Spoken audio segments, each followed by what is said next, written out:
$1,500 buy-in. Every table's 8-handed. Let's go. We got pocket nines under the gun +1. I raised to 30.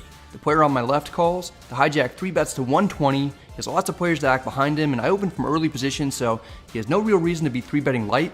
I call for 90 more. The player on my left folds immediately. We're heads up, out of position, in a 3-bet pot. If you run like I do, guess what the flop is? Yeah. Ace, ace, queen, worst flop of all time. I could be up against aces, ace, queen, queens, or ace, king. I check, which is what I do with my entire range. The opponent may not love this board either because he checks it back. Granted, he could still do this with a hand like aces, ace, queen, or maybe even queens, but if he has kings or jacks, for instance, I imagine he's not super thrilled. The turn is the 6 of spades, no help. What I didn't mention on the flop is that I too can have lots of strong hands on this board, given how it was played pre-flop. I can have ace queen, queens, ace king, and maybe even ace jack suited. The only strong hand in his range that isn't in mine is aces. Because of that, I take a stab at it for 100. Might do that with full houses or ace king, so it's tough for the opponent to raise as a bluff. Instead, he calls quickly. I don't think he'd do that if he had trips or better. In those instances, he'd probably take at least a few more seconds to contemplate raising. He most likely has a 2-pair hand that's better than mine. The river is another 6, pairs the board again, but it's essentially a blank.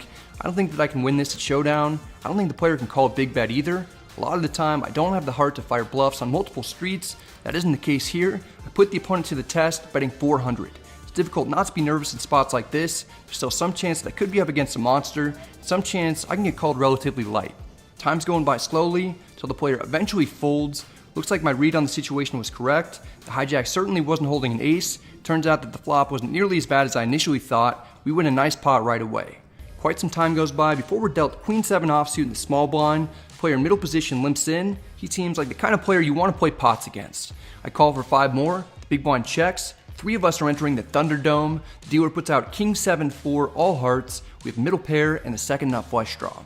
I bet 20. The big blind folds. The middle position player calls. We're heads up. The turn is the 10 of hearts. We make our flush. I want some hands that are worse than mine calling, so I make a somewhat small bet of 30.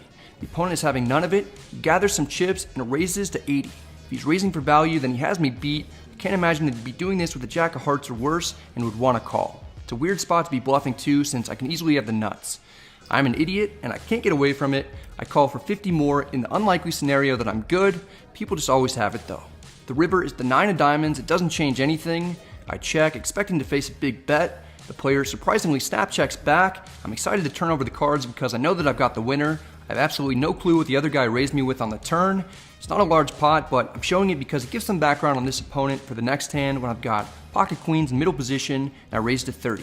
Sir bluffs a lot from the previous hand, makes the call on the button. We're heads up with our boy, comes 9-7-4, 2 clubs. The batteries in my cards must be out because no aces or kings were magnetized. Pretty good flop for us. I bet 30, the button is not afraid, he makes the call. The turn is the jack of clubs. Every draw from here to Mordor gets there. Still, there are plenty of non-drawing hands my opponent could have called my flop bet with. I throw 70 out there to deny equity from hands that I could be beating. The button likes 70 as a bet, but thinks it'd be better with a 1 in front of it. He raises to 170. I'm out of position, without a club in my hand. I could be drawing dead. That was true when I called a raise from the same opponent on the turn in the previous hand too. It turned out the guy seemed to be bluffing me. With that hand in the back of my mind, I'm not letting it go. I call for 100 more, it's not very much anyway.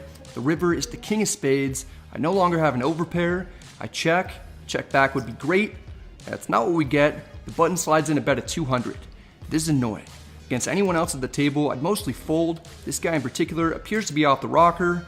The price isn't too bad. I call, the player turns over his cards, and it's not good for us. 9-7? 9-7. The button called the pre-flop raise with 9-7 offsuit. He flopped top 2 pair and actually got a bad run out for his hand, then took me straight to Value Town. We're stuck 500. That hurts. Later we pick up ace 10 offsuit in the hijack. I raise to 30 from the bottom of my range in this position.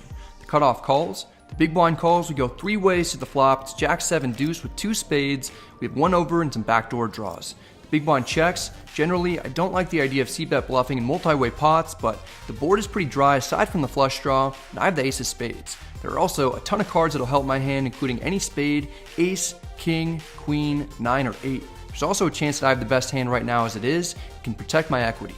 I bet 60. No one is intimidated by that. The cutoff and the big blind both call. The turn is the deuce of spades. Pairs the board. We pick up a flush draw, and we're planning to rep the ace high flush. The big blind checks. I bet 180, firing 2 bullets into multiple opponents is going to look very strong.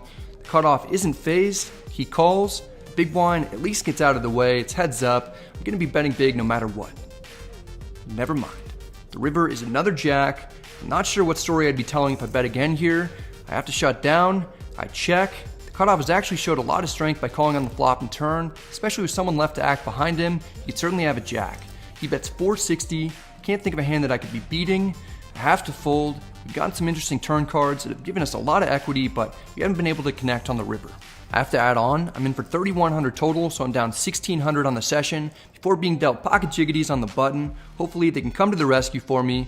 The cutoff opens at 30. He's gonna have a wide range that I'll often be ahead of. I 3-bet to 100. The cutoff calls. We're heads up in position. Let's do this. Comes 6-4 deuce with 2 spades. Cutoff checks. I'll never have anything better than 1 pair on this board after 3-betting, but there are only a few combos of sets that I'll be up against, so I'm happy to continue. I toss out another 100 for value and equity denial in case I'm up against 2 overs or a flush draw. Cutoff calls. The turn is the 3 of hearts. The cutoff checks. Any 5 makes a straight. I'll very rarely be holding a 5. I also have a hand with some value, so I don't need to rep one as a bluff. I check back for pot control. I don't want to get check raised and then have to give up. There's still a very good chance that I'm ahead.